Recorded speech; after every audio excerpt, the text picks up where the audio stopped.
amigos, and welcome back.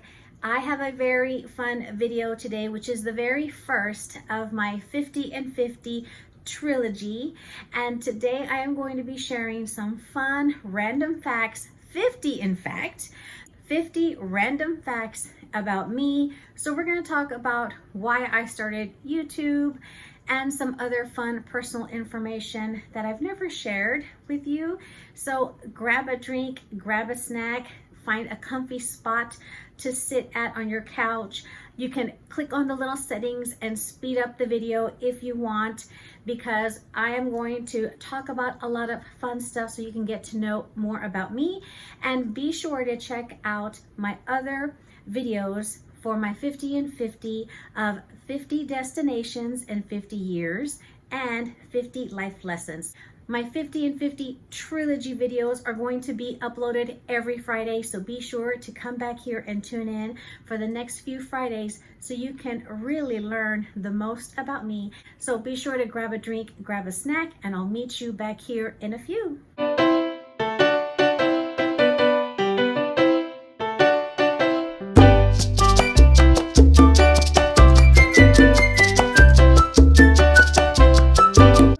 You got your favorite drink and a snack.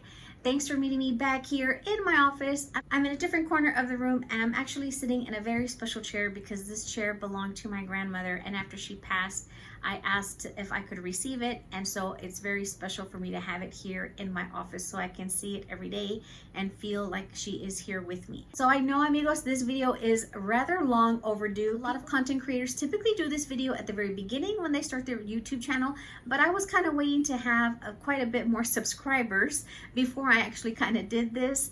But now is just the perfect time, because now that as I am about to close the page on chapter 50, I wanted to be able to just share my experiences, share more about me.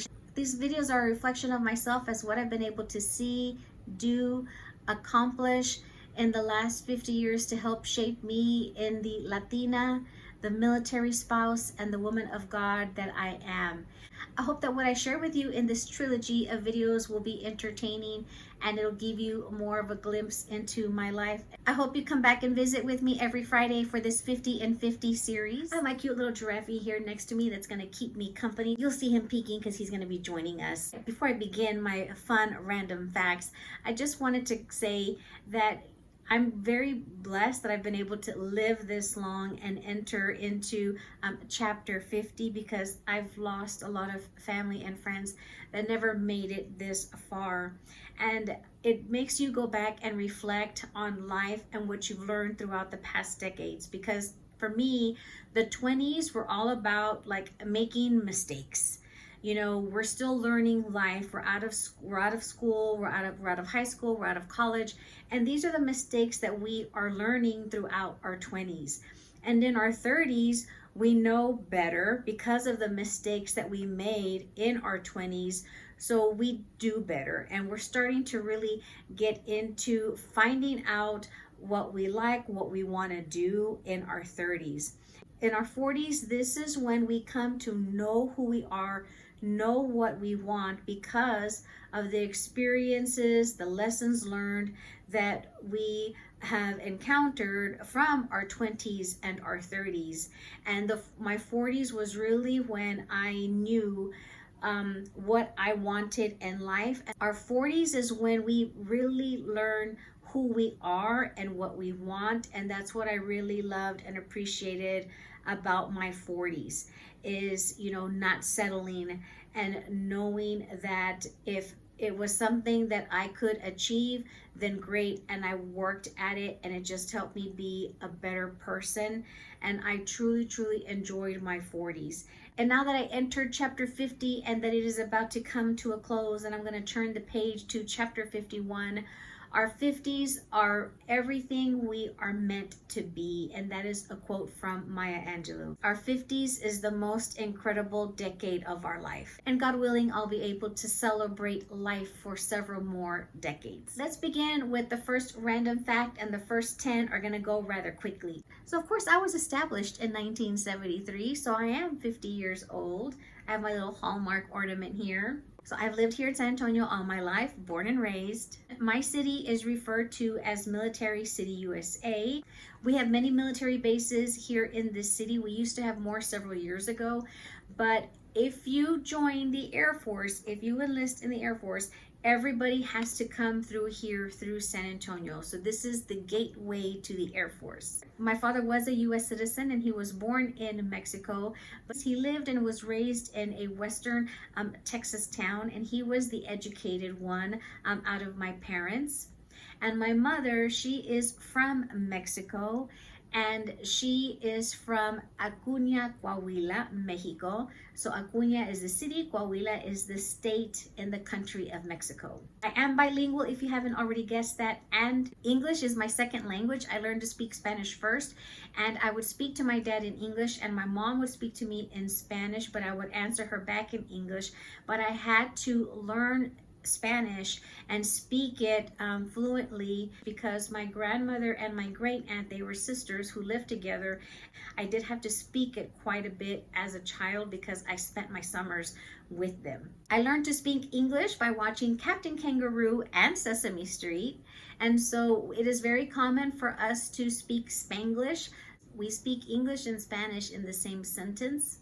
I am an only child, however, I do have 4 cousins that are very close in age to me, and so they are like my sisters. Plus, I also have a lot of sisters in Christ that I have met throughout the years, so I don't feel so lonely like an only child. So I'm very blessed in that way. I am Mexican American, a Latina, but we are also referred to as a Tejana, or sometimes also called Texicanas, but really here in Texas, we are referred to as a Tejana or Tejanos because we are born here in Texas. However, our family or our parents are from Mexico, so that is our heritage. So I would be referred to as a Tejana, and being that we are Mexican American, we have to be Mexican and American 100% all the time. Being that my mom was from Mexico and my grandmother and my great aunt, being that they were like Mexican nationals because they were here, our ancestors were here prior to this becoming the US. I was raised with a lot of Mexican traditions, a lot of Mexican beliefs, and a lot of strict thoughts of how my grandmother and my mom were. So for me growing up, it was always challenging, especially when you're in the age of liking boys and wanting to drive. Like I always loved trucks, and so I wanted a pickup truck, and they were like, girls don't drive trucks and girls don't call boys. If a boy is interested, the boy calls the girl. You don't call anybody. Very, very old school, like traditional Mexican beliefs. And my first vehicle was a pickup truck, so I got my way. And I know how to drive standard because my first pickup truck was standard. Fact number 13, I listen to Spanish 95% of the time. I love Mark Anthony, Maluma, Thalia, Olga Tañón, Alejandro Fernandez. Those are some of my all-time favorites. As a kid growing up, my dad listened to Kenny Rogers, Engelbert Humperdinck, oldies. So I have that love for the music because of what he listened to. But then my mom was the one who listened to all of the Spanish music. So it was Vicky Carr, it was Vicente Fernandez, Rocío Dúrcal, Juan Gabriel. So those are favorites that I have listening from her. So it was just a mix of music that I listened growing up. But I love Spanish music. That is what I play with, especially when I'm in the vehicle by myself. I have it on loud. People would always tell me, Laura, it's like you have piñatas and streamers and confetti, flying out of your vehicle, because I would pull into the parking lot with my Spanish salsa merengue, music playing. But that's what I love. In my culture, it's very traditional that at the age of 15, you have a quinceañera. And so fact number 14 is I actually did have a quinceañera, and I'm very, very blessed to have had one. A quinceañera is a big coming of age party here in the US. It's like a sweet 16, but for those of us that are Latinos, the quinceañera is a really big celebration, and it's just very traditional. Number 15, unfortunately, I did lose my dad at the age of 21. He was only 57 years old. So I am very fortunate that he did throw me this really huge party, because that was the only chance I had where he walked me down the aisle. I was not fortunate to know all four of my grandparents. I only had one grandparent growing up, and that was my dad's mom. My grandmother made up for me not knowing the other three that had passed before I was born, because she was a woman of strength and resilience. I was brought up as a Cradle Catholic, so Sundays were attending Mass, being involved in church. So that was a tradition, whether I was here with my parents or whether I was spending the summers with my grandmother and my great aunt. In my early 20s, after my dad passed away, I did feel rather lost. And just not knowing, just feeling some kind of emptiness. And so I remember a lady told me that I needed to get a little vial of holy water and to get like a little picture of a Jesus and to put it next to my bedside and to pray for my purpose. And so I did that for a few weeks and just praying for something to be revealed to me, when all of a sudden it came to me that I needed to serve. And I answered the call to become a confirmation catechist for high school students at my home parish that was right near where I lived. So I was a confirmation catechist for 10 years. It was nice teaching the high school students because in a way it was me relearning about my faith. And since I was involved teaching, that allowed me the opportunity to then go on a pilgrimage to Rome back in 2000. And so we went to the World Youth Day in Rome. It's a pilgrimage where people from all around the world will go, depending on where it happens to be held, because they hold it in different parts of the world. And you attend Mass with the Pope at the time. And so for me, it was Pope John Paul. And so it was just a really good, fun experience and opportunity to be a pilgrim at that time in my life. Fact number 20 is that after I then finished teaching catechism, I then kind of like migrated over and then still continued to serve, and I would do a lot of women's retreats. I was active in women's retreats for about the next 10 years. That was a very nice experience for me because it came at a point in time where I needed to be spiritually fed. And I really enjoyed that time and giving back to the community, but as well, I also received in return. It helped me grow stronger in my faith and really helped me get through a lot of rough times. I was previously married prior to meeting my current husband, and I was married for about 4.5 years. And after that marriage ended, I actually had to go through an annulment process through the church in order so that I could get remarried through the Catholic Church. The annulment process is a whole other experience that you have to go through. I am a June baby. I am a Gemini, but my husband is as well. My husband also celebrates his birthday in June, as well as our dog. So we are a Gemini household, and my dog, her birthday is actually the day after my husband's. We've made it to fact number 23, and in 2013, I met my current husband. We were introduced by a mutual friend of ours, and if you want to know more about our love story, I will link that video down below because I do have that uploaded into my video playlist, so be sure to check that out if you want to know more about us. I am a military spouse, and actually in the month of May, this is Military Appreciation Month, and this is when we also appreciate all our military spouses on the Friday before Mother's Day. I'm married to a recently retired first sergeant from the U.S. Army Reserves. My husband served 36 years and 1 month. He doesn't let me forget that.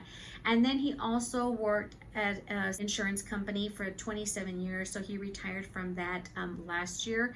So I have a retiree at home. I am also the daughter of an Army Reservist. My father served in the Army Reserves, as well as a lot of other of my family members. My stepfather as well retired from the Air Force, and then he retired civil service as a fireman, served in the Vietnam War, Korean War, as well as a lot of other uncles and cousins that have served in the other branches of service. But I do come from a background of a military family.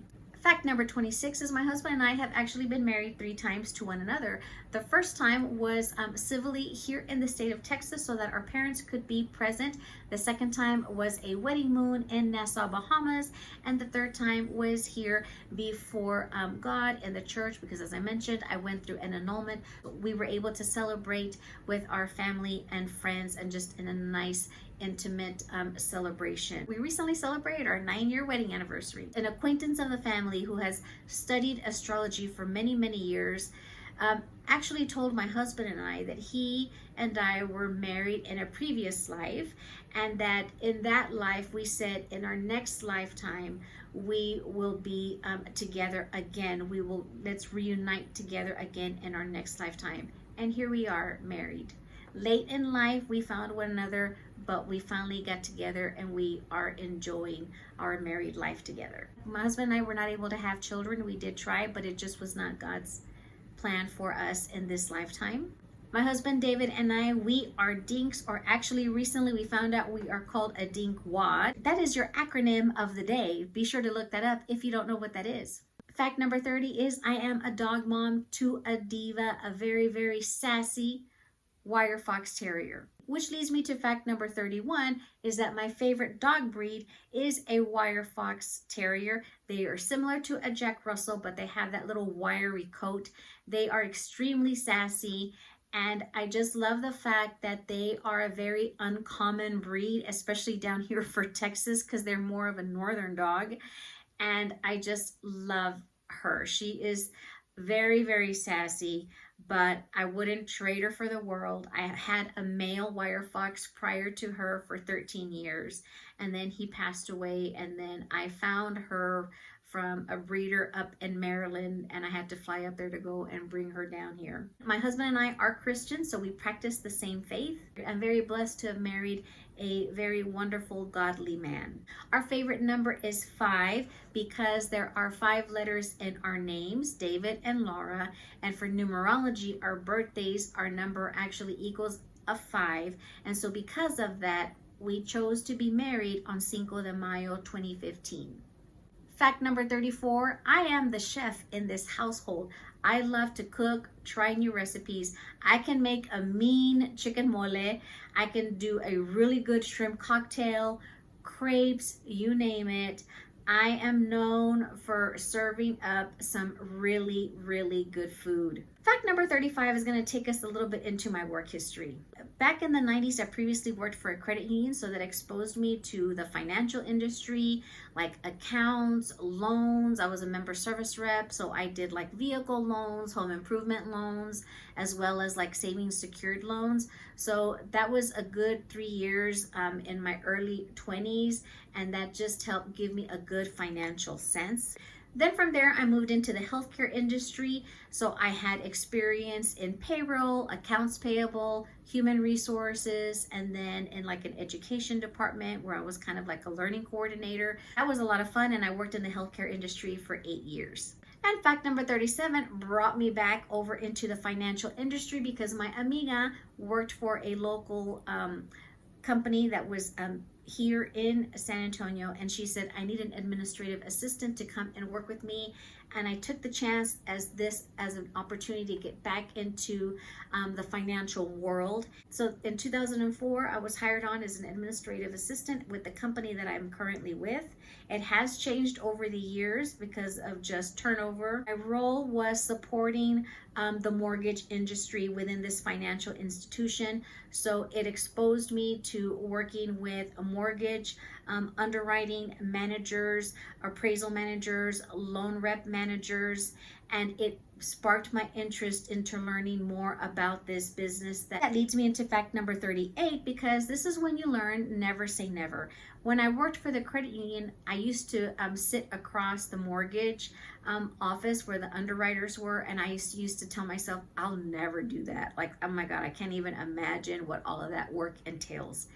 And then 2 years after working with the company that I was with, I ended up going to underwriting mortgage training school, and I became a mortgage underwriter, and I did that for many years, working my way up into a senior mortgage underwriting position. Number 39 is I do not have a fancy degree. I did attend college, but never finished. However, aside from that, I've done extremely well, and I've received certifications that have helped me move forward in my career with the current company that I am with. Fact number 40 is I am a proud, self-made, self-funded Latina, and I was self-funded and self-made before I met my husband.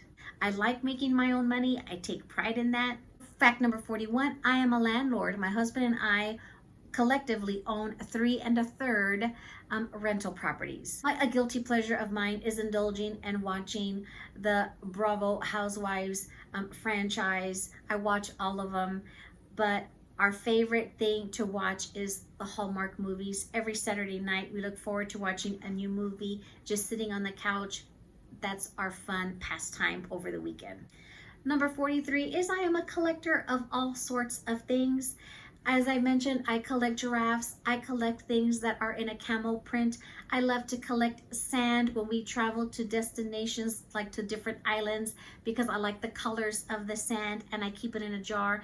I love collecting Swarovski crystal ornaments. I have a vitrine that holds all my collectibles because I love getting them, especially when we travel and go on vacation. And I love Mexican embroidered shirts, so I have a huge collection of that as well. Let's migrate into some fun luxury facts. My favorite luxury item to collect is watches. That is my all-time favorite item to purchase because I love the ease of wearing them. I can switch them out daily versus a handbag. And although I love handbags and I love to collect handbags, watches are my true first love. And I remember the first like good watch that my dad bought me, which was like a Timex back in elementary school, that was a digital face, had a black leather strap, and I remember it had the hour markers, but the little cursor would just flash. It was an arrow and it would flash for the 5 seconds, 5 times it would move to the next hour marker. And I clearly remember that watch because I wore the heck out of it. And ever since then, I've just always loved purchasing watches and just changing them up because of the jewelry that I wear, but that's truly my first love. Number 46, my love for handbags began really more so like in high school, because I remember the very first good designer bag that my mom bought me was from Liz Claiborne. They had like the best fun vibrant colors. Those handbags, I just was enamored with all of the different color prints that they had. And then from there, it was Dooney and Burke was popular. Of course, you had Gucci, and every now and then you would see like the popular girls carry the Louis Vuitton. But Dooney and Burke kind of became big back in the 90s, late 80s, and then early 90s. I remember my senior year, I wanted a Dooney and Burke handbag. And back in the day, there was such a thing called the classifieds in the newspaper. And my mom was a classified junkie. And she found a lady that had listed a Dooney and Burke handbag that she was selling. And it was in this beautiful taupe color, almost kind of like, I guess maybe like a Speedy style. And I remember we went to go and see it and I purchased it. And so that was kind of like the first like luxury kind of handbag to me at the time that I purchased with my own money.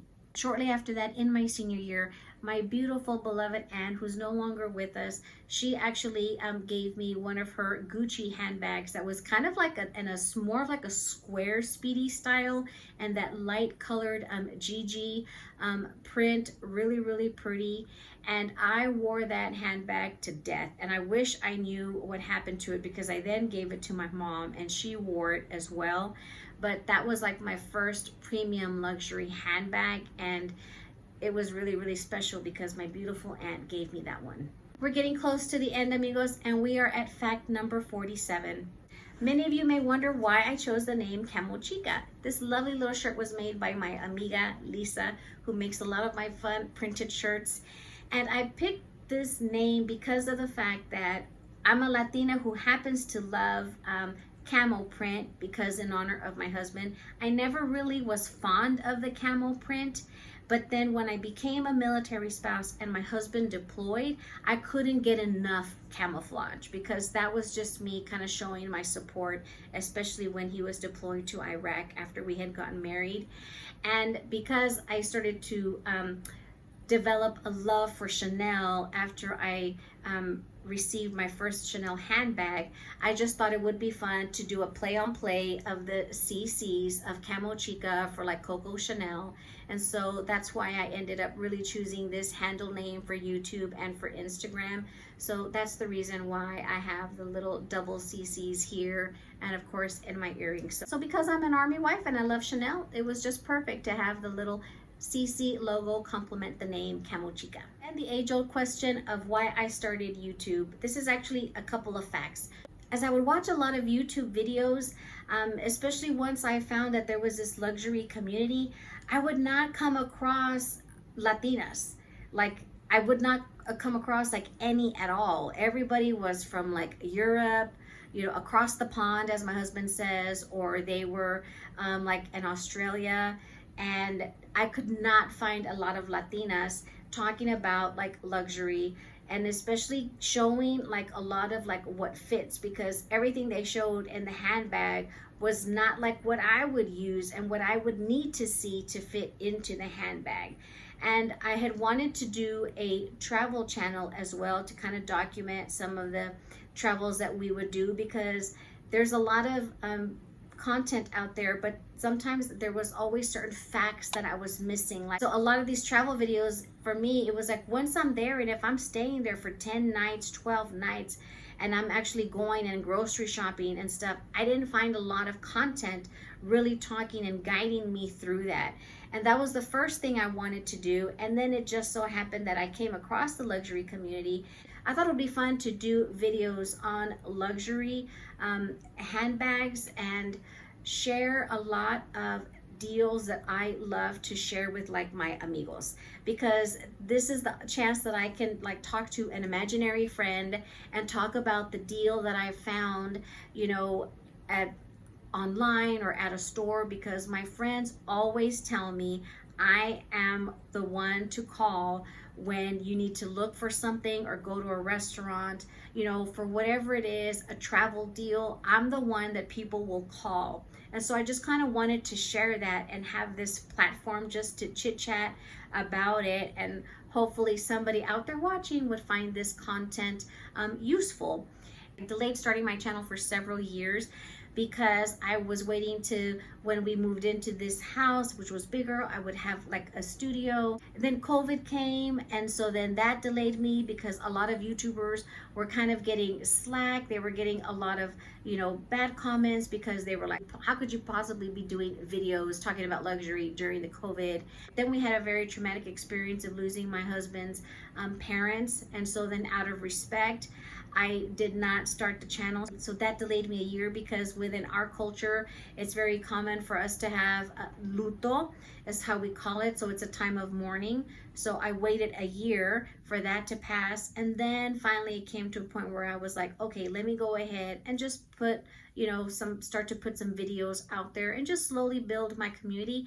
I don't ever plan on leaving my job for this. I'm having fun doing it for the moment. I'll upload a video once a week just to talk about random stuff or luxury deals and steals that I find, or military discounts, because my priority is my family life and my husband, and enjoying spending my time with him, because we met one another late in life. YouTube is not my priority. It's just a fun little hobby for me to be able to have this chance to just speak to you know, all of you out there, and just put out some content that hopefully y'all enjoy. And the other fact of me wanting to start a YouTube channel was because I also did not come across a lot of people that were military, and I wanted to have this platform to combine it where I could just talk about whatever I wanted, whether it was luxury, whether it was deals and steals, as well as sharing these military discounts, because it's really important as a military spouse to have this knowledge, to have this community, and to help our brothers and sisters in arms to learn about that, because sharing is caring, right? It's always nice to learn about what other people have learned, what they use, what's worked for them, what didn't work for them. Since I am a military spouse, actually living in Military City, USA, I thought that was also another good reason and another bonus for me to be able to put content out to where I could share these military discounts as my appreciation, because our military doesn't get the appreciation they deserve, in my opinion, because it is a lot for them that they undertake. And until you are actually dealt with seeing it firsthand, especially as a military spouse, a parent and a sibling can understand it so much, but a spouse is the one that is, seeing it firsthand every day, everything that their service member experiences. Serving in the military is a sacrifice for the service member, but it is also a sacrifice for the military spouse, because they have to handle everything at home, especially when they are deployed.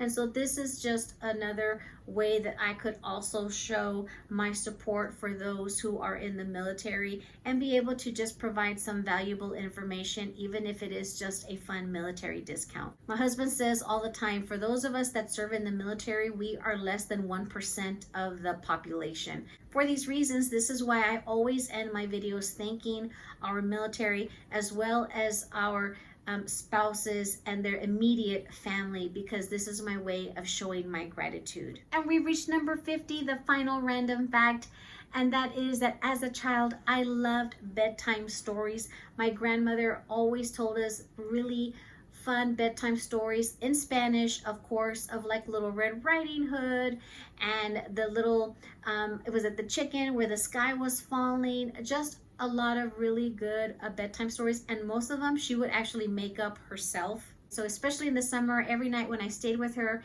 she would tell me a bedtime story while she was massaging my back, and it was just a really good fun memory that I have of her. And for all my Latinos watching, at the end of every story they told us, colorín colorado, este cuento se ha acabado.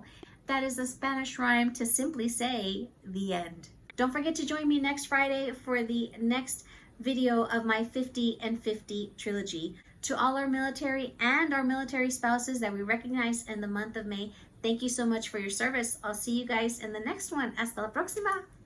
Bye-bye.